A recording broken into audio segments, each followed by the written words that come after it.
आप लोग अपनी स्क्रीन के सामने एक शख्स को देख रहे होंगे और आजकल ये शख्स काफ़ी चर्चा में भी बना हुआ है। आप देखते हैं कि इनका नाम है उदयनिधि स्टालिन और इन्होंने सनातन पर जो टिप्पणी की हुई है उसके कारण ये चर्चा में बने हुए हैं।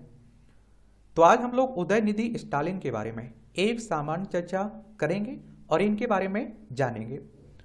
और देखिए, सनातन धर्म की बात करें ना तो बहुत सारे लोग सनातन को अपने हिंदू धर्म के वैकल्पिक नाम से भी जानते हैं।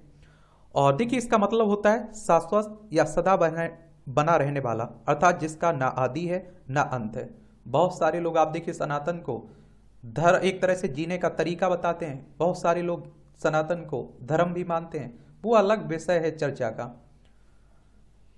इन्हें आप लोग देख रहे हैं, इनके आप देखिए पिताजी हैं और आप देखिए इनका परिवार है उदयनिधि का। ये आप देखिए एम करुणानिधि थे ना, उनके पोते हैं। ये एम करुणानिधि के पोते हैं और एम के स्टालिन के पुत्र हैं। ये आप लोग याद रखिएगा। ये सब तमिलनाडु की बात हो रही। तो देखिए, हमारा प्यारा भारत है, इसमें आप देखेंगे तमिलनाडु है और इसकी राजधानी आपको चेन्नई देखने को मिलेगी। और इसकी सीमा अगर आप देखें तो आंध्र प्रदेश से लगती है, कर्नाटक से लगती है, केरल से लगती है। और आप देखेंगे कि विधानसभा में 234 सीटें हैं, राज्यसभा में 18 सीटें हैं, लोकसभा में 39 सीटें हैं। 1,30,058 वर्ग किलोमीटर में आपका तमिलनाडु फैला हुआ है।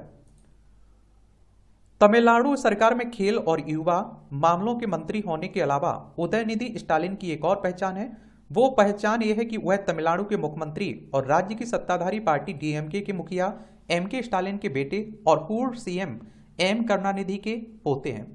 27 नवंबर 1977 को चेन्नई के अलवर फेट में जन्मे उदयनिधि स्टालिन एक मशहूर तमिल अभिनेता और फिल्म निर्माता हैं। राजनीति में आने से पहले उदयनिधि स्टालिन कई तमिल फिल्मों में काम भी कर चुके हैं।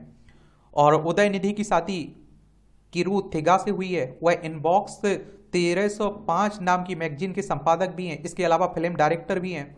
और जिन्होंने साल 2013 में वन कम चेन्नई, 2018 में काली और 2022 में पेपर रॉकेट नाम की वेब सीरीज को भी डायरेक्ट किया। उदयनिधि की मां का नाम दुर्गा स्टालिन है। उदयनिधि का एक बेटा और एक बेटी भी है। किसके? उदयनिधि के, जो चर्चा में बने हुए हैं।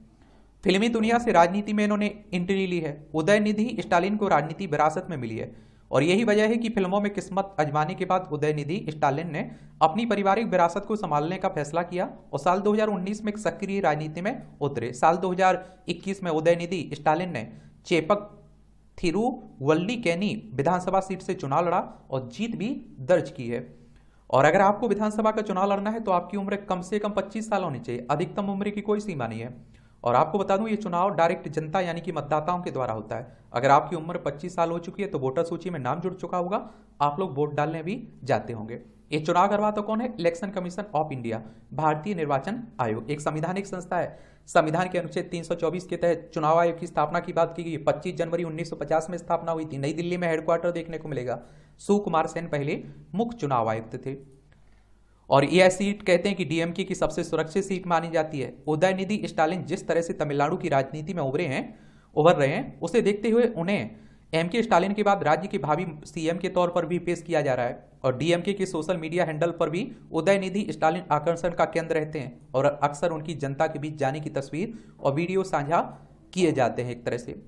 और आपको बताया ना कि करुणानिधि के पोते हैं उदयनिधि स्टालिन। उदयनिधि स्टालिन को राजनीति विरासत के रूप में मिली है। वह तमिलनाडु के पूर्व मुख्यमंत्री और द्रविड़ नेता स्वर्गीय एम करुणानिधि के पोते हैं। उदयनिधि के पिता एम के स्टालिन डीएमके चीफ और तमिलनाडु के वर्तमान मुख्यमंत्री भी हैं, ये भी याद रखिएगा। और डीएमके की युवा विंग के राज्य सचिव भी हैं ये।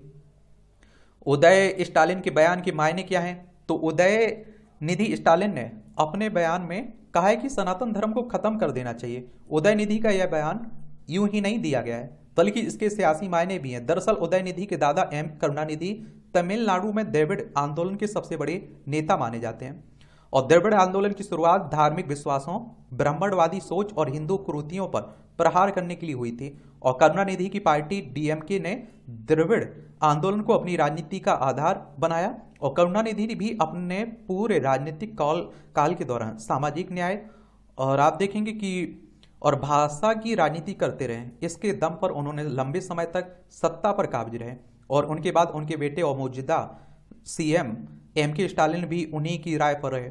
और अब उदयनिधि स्टालिन के बयान से साफ है कि वह भी द्रविड़ राजनीति के किले को मजबूत करने की कोशिश भी कर रहे हैं। और आप देखेंगे कि इन्हें पहले भी विवादों में रहे हैं। उदयनिधि और विवादों का गहरा नाता रहा है। पिछले साल वो सुर्खियों में तब आए थे जब नवंबर में पुलिस ने उन्हें गिरफ्तार कर लिया था। दरअसल वे कोरोना काल के दौरान जनसंपर्क अभियान चला रहे थे, जिसके बाद पुलिस ने उन्हें गिरफ्तार कर लिया था। बाद में उन्हें कुछ घंटों के बाद रिहा भी कर दिया गया था। उदयनिधि की गिरफ्तारी की डीएमके ने नाराजगी भी जताई थी। उदयनिधि ने इससे पहले भी विवादित बयान दिए हैं। 2021 में उन्होंने पूर्व केंद्रीय मंत्री सुषमा स्वराज और अरुण जेटली की मौत को लेकर टिप्पणी की थी। उन्होंने आरोप लगाया था कि इन दोनों नेताओं की मौत पीएम मोदी के दबाव की वजह से हुई थी और उन्होंने पीएम मोदी के लिए कहा था कि वो वरिष्ठ नेताओं को साइडलाइन कर देते हैं। तो ये कहानी है किसकी? उदयनिधि स्टालिन की। और भी किसी के बारे में जानने की दिलचस्पी हो तो आप उसका नाम बता सकते हैं, उसके बारे में भी हम लोग बात कर लेंगे।